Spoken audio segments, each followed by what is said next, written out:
think all scientists are geniuses? Only the ones who actually survive their own crackpot experiments, from failed attempts at human-monkey hybrids to creeps hiding in public bathrooms. Here are 25 of the most deranged and idiotic scientists of all time.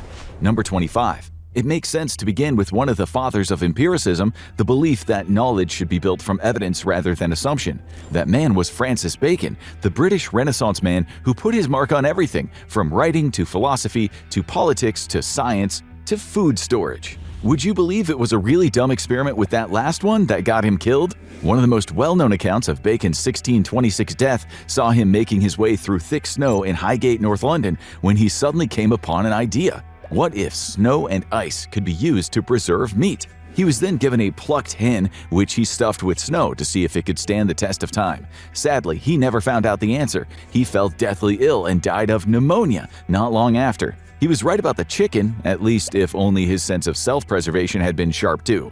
Still, at least his experiments didn't make him seem like a deranged pervert.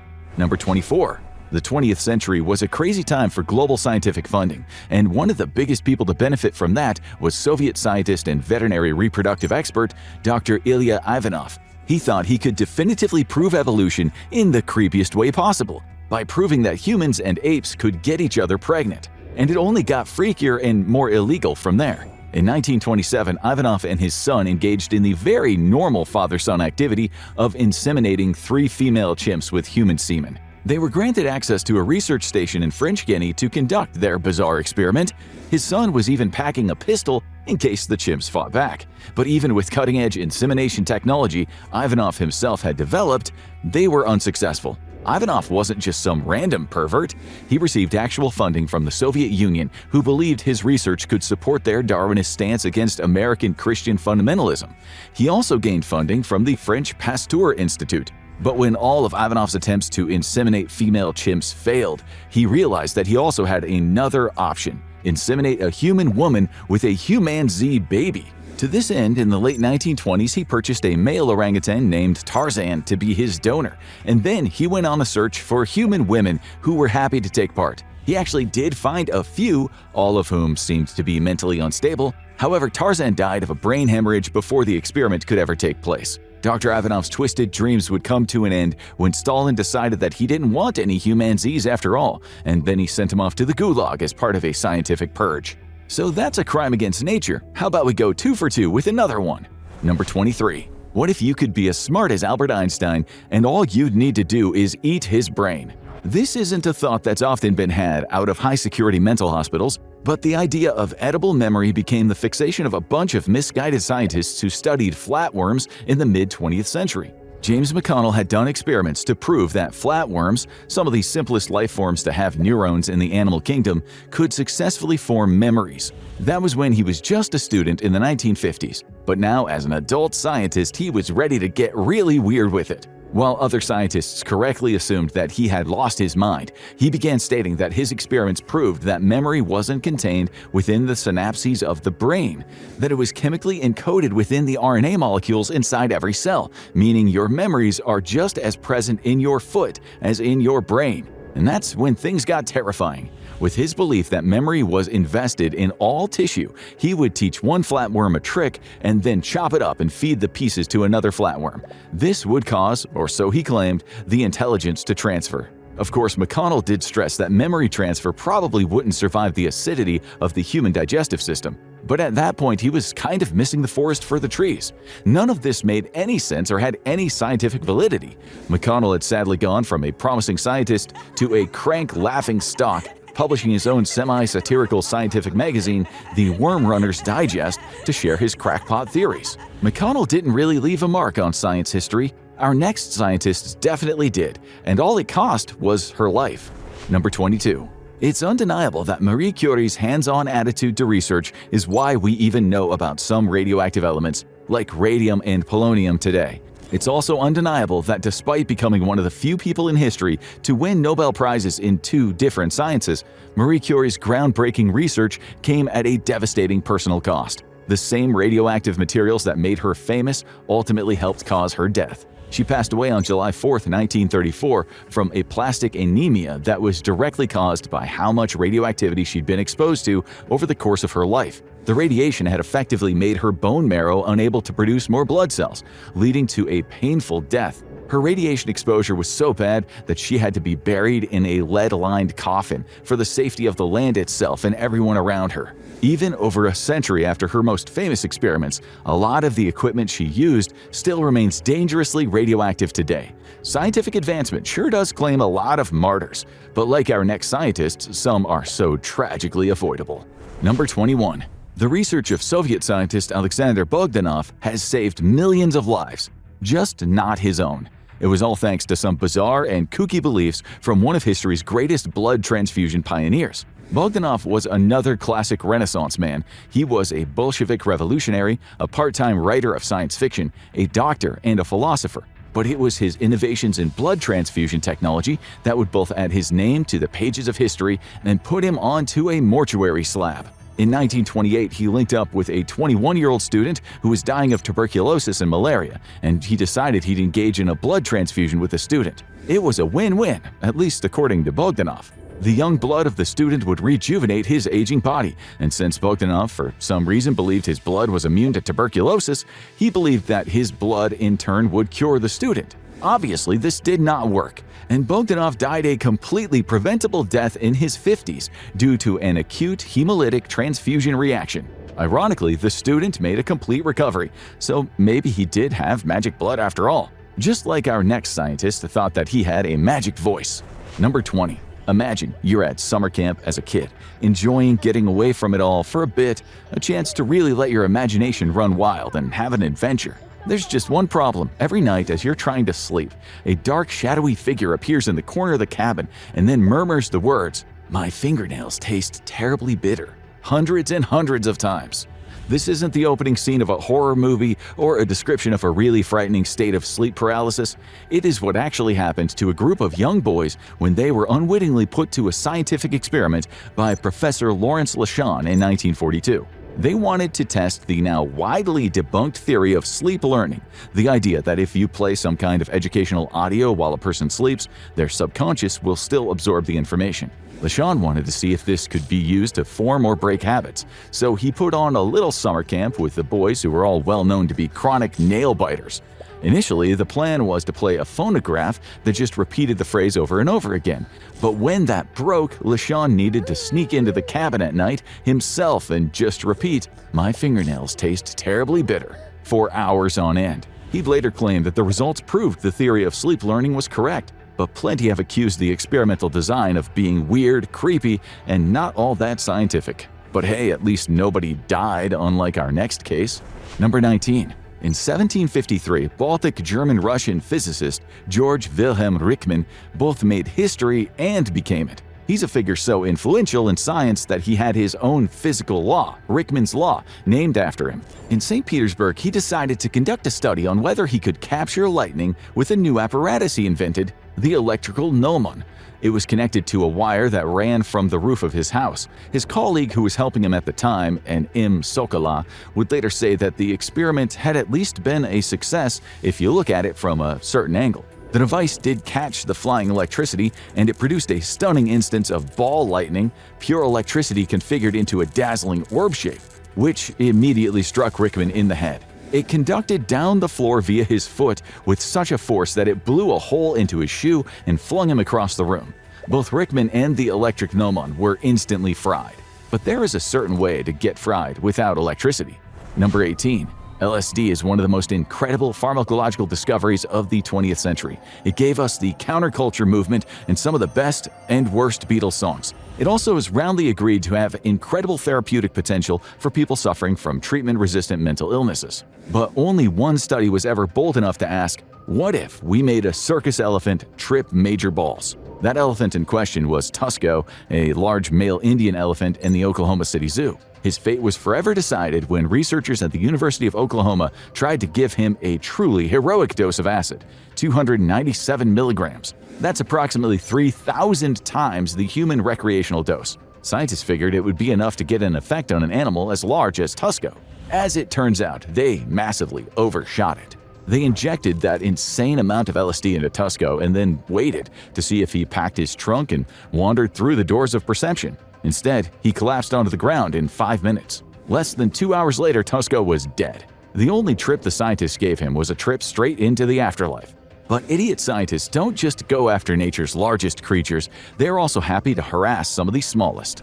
Number 17. Depending on your knowledge base, Dr. John Watson is either the plucky sidekick of famous literary detective Sherlock Holmes or an influential psychologist who conducted some famously weird and creepy experiments. And none were more weird, creepy, or downright dumb than the notorious Little Albert experiment. Watson was known as the father of behaviorism, a school of psychology that argued human behavior is shaped less by an inner consciousness and more by conditioned responses learned throughout life, especially during childhood. Under behaviorism, we are all literally creatures of habit, and based on that, Watson was certain that new habits could be programmed into us, like making a little boy afraid of a white rat that posed no harm to him, for example. In this completely ethically bankrupt classical conditioning study, he introduced a real baby named Little Albert to a white rat and let the two play together. Little Albert didn't show any aversion to the rat, and he was even happy and curious. And then Watson slammed a hammer against a large piece of metal,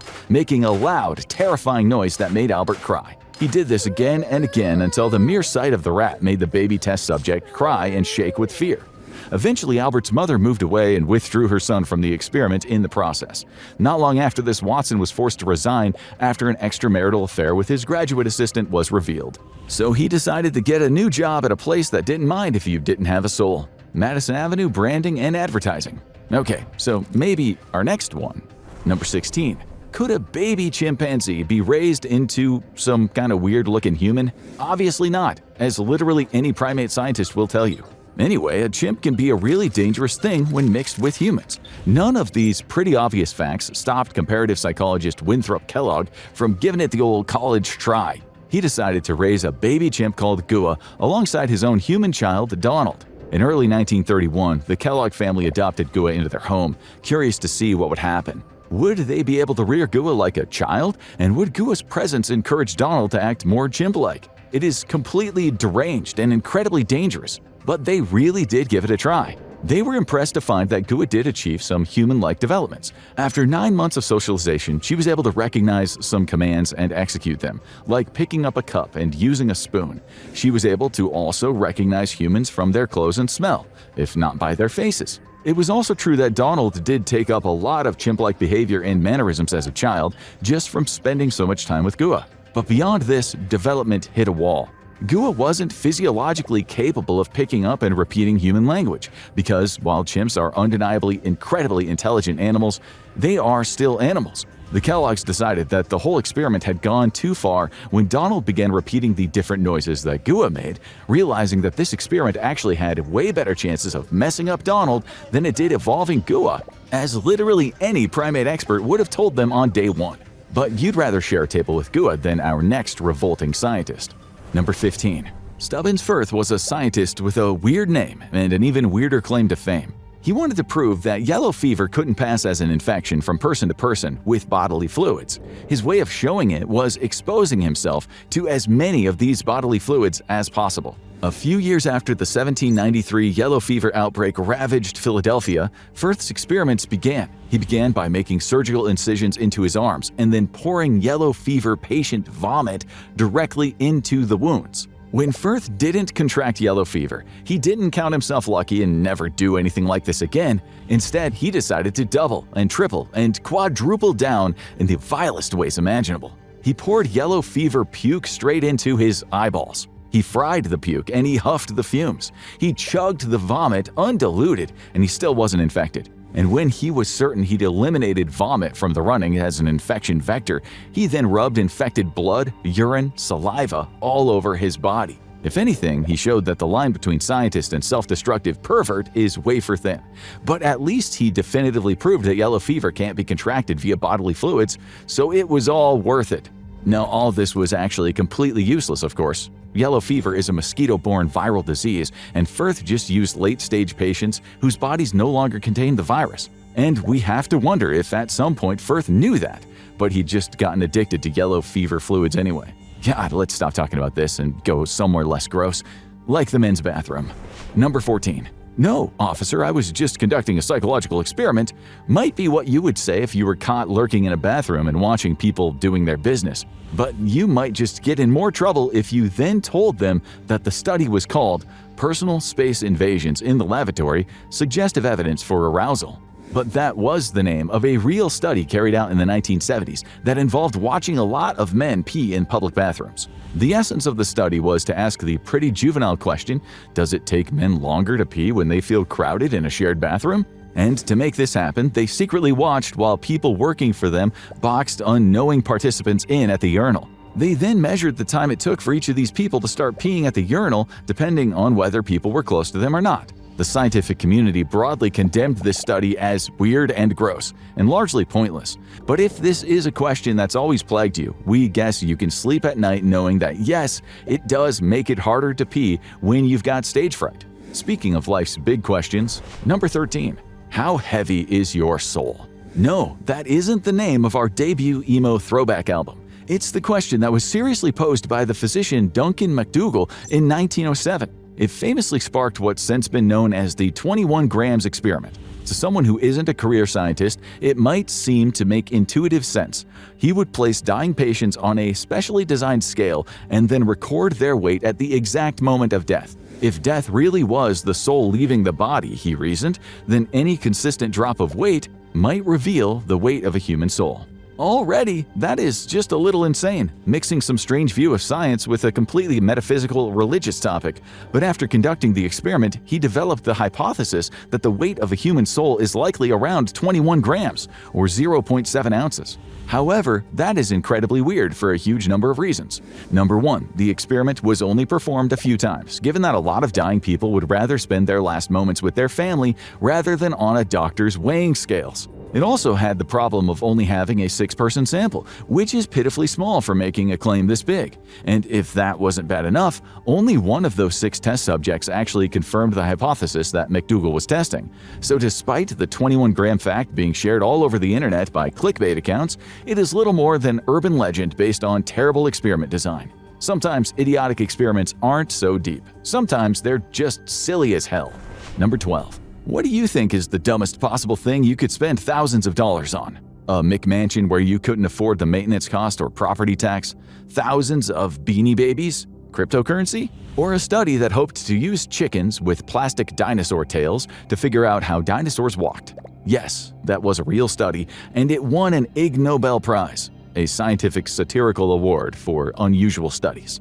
So what happened here? Scientists reasoned that birds are the descendants of dinosaurs, and since chickens are amongst the most widespread two-legged birds on the earth, they made an unusual choice. By attaching an artificial dinosaur tail to a chicken, they hoped to see how a dinosaur might have actually walked. Well, that is the stated logic anyway. In case you were curious, the TLDR on the answer is they walk with a heavily crouched, almost horizontal posture, as the tail is a counterweight. Worth every penny. Chicken dinosaurs may not reinvent the wheel, but how about a theory that would flip the whole universe on its head if it wasn't a load of crap?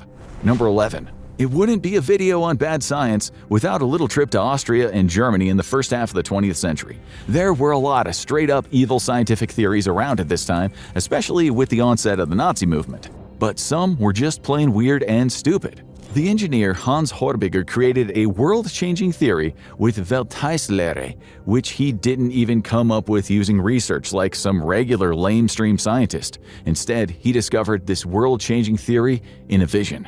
And what was this theory? Okay, how to put this. So he pretty much believed that ice was the central force of the universe, binding all of reality together with its cosmic power. It may not have been useful and had no basis in reality whatsoever, but Hans still aggressively promoted it in his public engagement tour. It ended up being a weird point of discourse in Germanic culture, so much so that by the time Hitler rose to power, arguments were breaking out about whether world ice doctrine was essentially Aryan theory or something more Jewish-influenced in nature. This next one introduces a cool, refreshing beverage into the equation. Number 10. In the late 19th and early 20th century, doctors and scientists believed that you could use milk as a replacement for blood-in-blood transfusions. The result? An awful lot of problems. For some valuable context, blood types were only discovered in 1901, so before that, blood transfusions were literally a complete crapshoot unless you had a blood relative on hand. You could perform what seemed like a completely successful blood transfusion, only for the patient to have an abrupt reaction and die. Everyone wanted some kind of universal donation material, and some scientists wondered, why not milk? Blood transfusion already had some weird crackpot history. It'd been around since the late 1600s at this point, sometimes being successful by pure chance and in other cases being horrifying. Some scientists thought that they could cure mental temperaments by transferring blood from animals with the desired characteristics into them. It's like giving a person with severe mental illness and aggressive tendencies the blood of a lamb to calm them down. Obviously, this did not work, and it's a complete joke of an idea. Research slowed to a crawl for almost 2 centuries. Without the crucial knowledge of blood typing, it was seen as a barbaric and deadly practice and was officially banned by the Vatican for a time. The new milk era began in 1854, with the doctors James Bovell and Edwin Hodder believing that the fatty particles in milk would turn into white blood cells. They used this as a pretense to inject milk into people. Cow's milk, by the way, not even human milk. The first patient they tried this on actually showed signs of improvement. The next 5 all died, so naturally it became the hottest health trend sweeping America until raw meat and infected river water. Even scientists can be phenomenally dumb people sometimes. And next is what happens when you fuse the dumb with evil. Number 9. Mental illness is a complicated subject with highly individual causes from person to person, from brain chemistry to psychology to neurology, but the infamous Dr. Henry Cotton had a very different idea. What if all mental illness came as the result of a physical infection, like an infected tooth?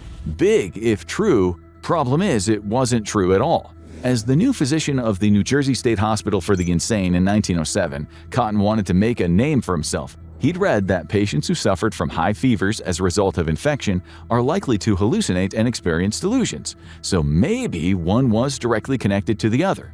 This led to his mass operations of yanking decayed teeth from the hospital's patients, wondering if, well, maybe in the process he would yank out their mental trauma with it. Clearly, the craziest guy of all was the one in charge of the asylum here. And when this didn't work, he didn't see the errors of his ways and back down.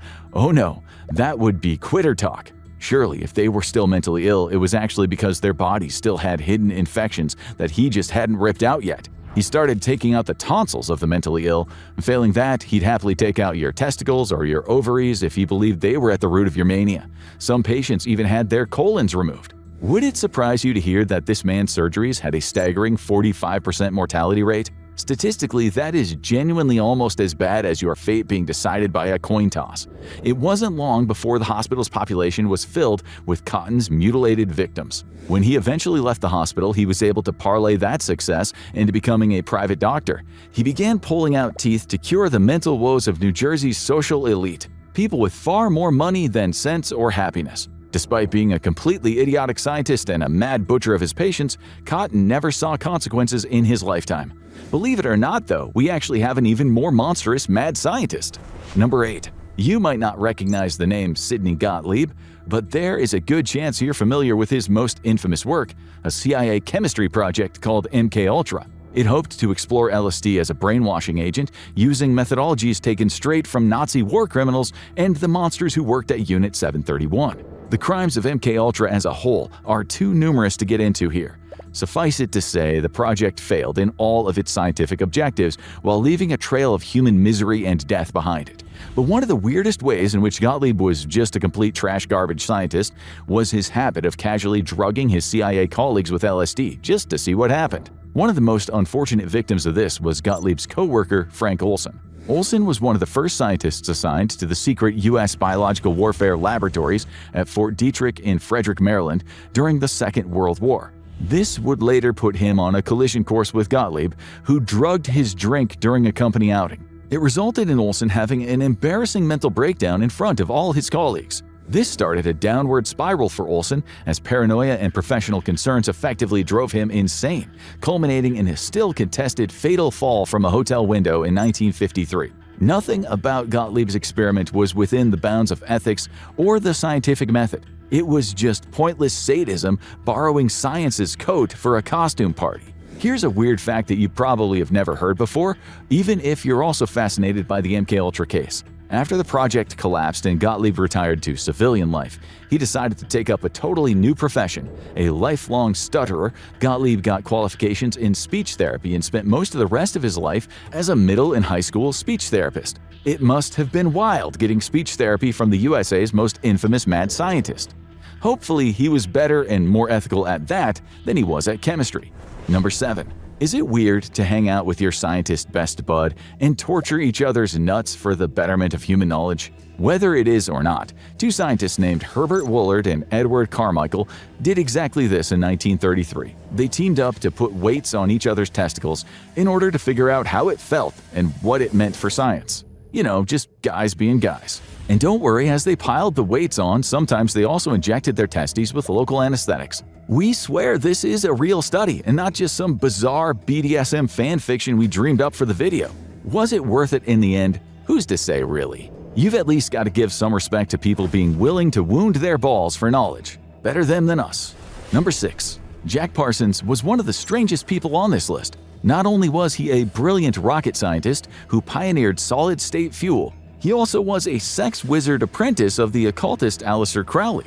He had his own magical lodge in Los Angeles where he hung out with a cadre of weirdos who shared his obscure religious beliefs. Those weird hobbies ended up impacting his scientific pursuits in many strange ways. Over time, Parsons got deeper into his occult studies, forming a relationship with the future Scientology founder, L. Ron Hubbard, and attempting to birth the Antichrist into the world, until Hubbard eloped with Parsons' sister-in-law and most of his money. When his life collapsed, he made foolish lapses in judgment that lost him his security clearances, which in turn lost him his chance at government rocketry contracts.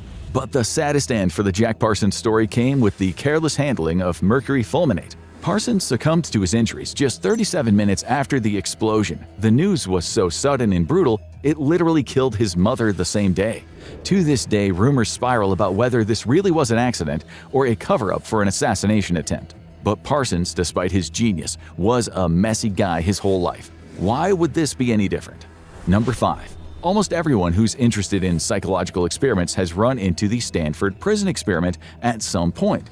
The incident saw psychologist Philip Zimbardo turn ordinary university students into prisoners and guards inside a mock prison. What followed was the rapid descent into cruelty, humiliation, and abuse as participants began to embrace their assigned roles. For decades, the study's been cited as evidence that under the right circumstances, almost anyone can be pushed toward behavior they would never have thought themselves capable of. Oh, and it is scientifically complete garbage. Like a lot of iconic studies, the research methods in this study leave a lot to be desired, and show Zimbardo really reaching to get a lot of his results. Zimbardo coached his guards to be extra brutal and enforced rules and guidelines that would encourage them to be extra dehumanizing. The cruelty of the guards was workshopped and rehearsed beforehand, whereas the prisoners were thrown in without prep. Both prisoners and guards didn't respond with uniformity, going against the idea there was any real pattern here, beyond the one Zimbardo wanted to see. So in the end, it doesn't prove the darkness hiding in the human heart. It just proves a messed up story can happen when you invent one and manipulate the data after. Number 4. Here's a little PSA from the infographic show. Don't put anything in your eye unless a doctor tells you to. Self-proclaimed biohacker Gabriel Licina never got the memo when he was trying to find a way for humans to see in the dark. He made a concoction of insulin, dimethyl sulfoxide, and chemical chlorine E6, a drug which is used to treat blindness. So if you take a drug that treats blindness and you put it in the eyes of a sighted person, surely the result is super sight, right? That was the logic behind the experiment. What it overlooked was a critical flaw. An eye that lets in more light may see better in the dark, but it also becomes far more vulnerable to damage in daylight.